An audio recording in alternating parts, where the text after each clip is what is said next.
見せてやるよ。これが最後の月牙天章だ。意識がいつこのわしがそうか。驚いたな。国参った。5日後滅される。さらばだ。待て。 Halo teman-teman, apa kabar? Kali ini Mamang bakal lanjutin dongeng anime Bleach season yang kedua. Jadi bagi kalian yang ingin ngikutin dongeng ini, silahkan klik subscribe dan bunyikan loncengnya. Di part sebelumnya, di mana di desa Rokongai, Yumichika dan Ikkaku melakukan penyelidikan tentang kasus hilangnya penduduk di distrik Rukon. Yang dimana mereka menemukan sebuah gumpalan jejak kaki para warga desa. Ikkaku dan Yumichika berprasangka bahwa yang melakukan perbuatan tersebut adalah tidak lain dan tidak bukan merupakan perbuatan para warga desa itu sendiri. Scan pun berpindah ke barak divisi 1, yaitu kantor komandan dari semua divisi di Gotei 13. Saat itu, Komandan Yamamoto Genryusai atau kita sebut aja Komandan Yamamoto, ia kedatangan tamu yang tak diundang. Yang mana tamu tersebut langsung mengatakan bahwa keamanan di sini sangatlah mudah untuk menyusup.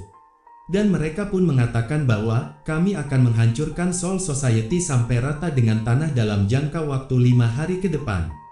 Komandan Yamamoto pun menyangkalnya bahwa itu tidak akan terjadi karena aku ada di sini. Pada saat itu juga, tiba-tiba, ada seseorang yang tertancap ke dinding dengan busur panah yang sangat besar. Komandan Yamamoto pun terkejut dan langsung melihat siapa itu.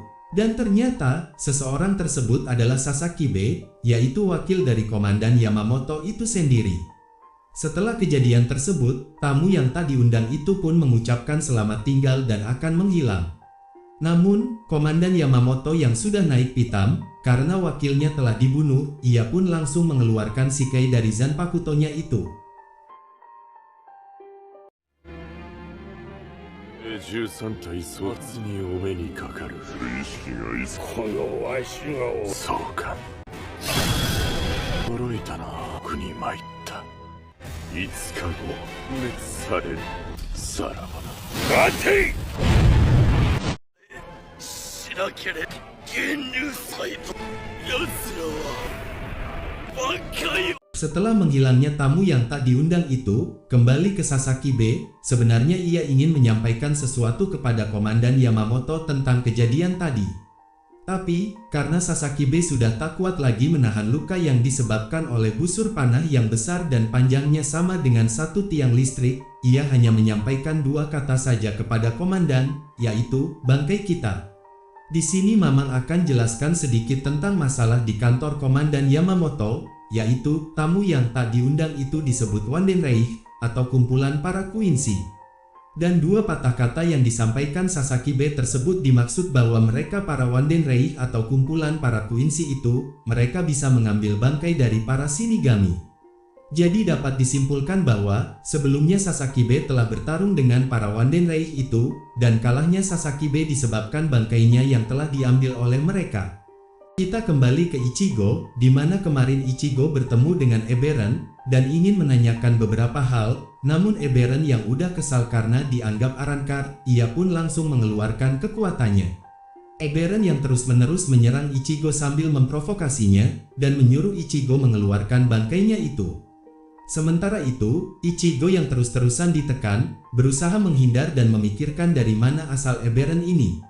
Apakah ia benar-benar Quincy seperti Ishida? Dan kalau ia Quincy, mengapa ia menggunakan topeng seperti Arrancar? Ichigo yang terus-terusan dibuat bingung, kini tanpa banyak bacot ia langsung aja ngeluarin mode bangkainya itu. Setelah ngeluarin mode bangkainya, Ichigo dibuat terkejut lagi, dengan sebuah sinar cahaya yang langsung mengarah dan mengenainya. Ternyata, sinar tersebut berasal dari sebuah benda yang dimiliki oleh Eberen yang menggunakan benda tersebut sambil baca mantra Abrakadabra. Saking semangatnya baca mantra, ia pun terkejut karena sinar itu tiba-tiba hancur. Ternyata, Ichigo lah yang menghancurkan sinar itu dan langsung aja ngeluarin Getsuga Tenso-nya, dan seketika baem. Terjadilah sebuah ledakan besar akibat Getsuga Tenso Ichigo. Setelah ledakan mercon itu, Eberen yang udah kena asap jebol dari Getsuga Tenso Ichigo, ia teriak-teriak sambil ngomel kenapa bangkainya kagak hilang. Ichigo yang udah pusing, langsung aja nodongkan Zanpakutonya ke leher Eberen dengan katanya, bangkaiku hilang. Emang kenapa kalau bangkaiku hilang?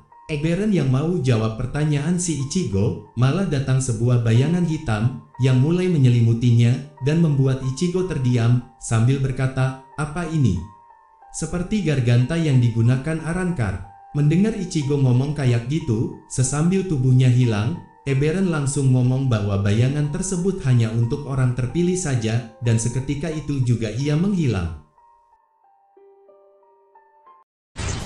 あいけどあいつについて黒崎一郎なものか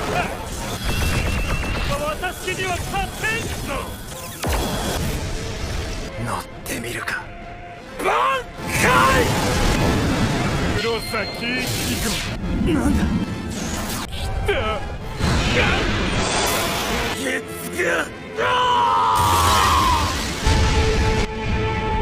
のだいいバカが頭を下げて待っていると時に誰が頭などさ貴様誰にも Scan pun berpindah ke suatu tempat entah itu di mana. Kita pun diperlihatkan beberapa orang yang berjalan menuju ke suatu ruangan. Sesudah sampainya beberapa orang tersebut, ternyata di sana ada Eberen. Salah satu dari beberapa orang tersebut berkata kepada Eberen, aku tersanjung melihatmu menunggu sambil memberi hormat begitu. Eberen pun langsung aja menjawabnya, dasar bodoh, mana mungkin aku memberi hormat kepadamu. Dasar lancang, jawab dari salah satu beberapa orang tersebut. Akibat dari pertengkaran adu mulut itu, muncullah sebuah suara yang mengatakan bahwa, berhentilah kalian bertengkar, aku tidak suka kalian bertengkar begitu, hanya karena sebuah konflik. Tiba-tiba, terputuslah salah satu lengan, dari salah satu orang yang adu mulut dengan Eberen. Ia pun kaget setengah mati, karena lengannya itu terputus begitu saja. Di sini, kita pun diperlihatkan dengan sosok seseorang yang telah memutuskan lengan tersebut.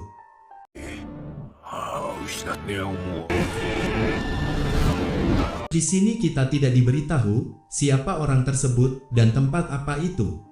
Apa mungkin dia adalah pemimpin dari Wandenreich dan tempat itu mungkin adalah istananya. Nantikan part berikutnya. Terima kasih telah menonton. Jika kalian suka video ini silahkan di like dan bagikan ke teman kalian. Mamang pamit dulu, sampai jumpa di video selanjutnya.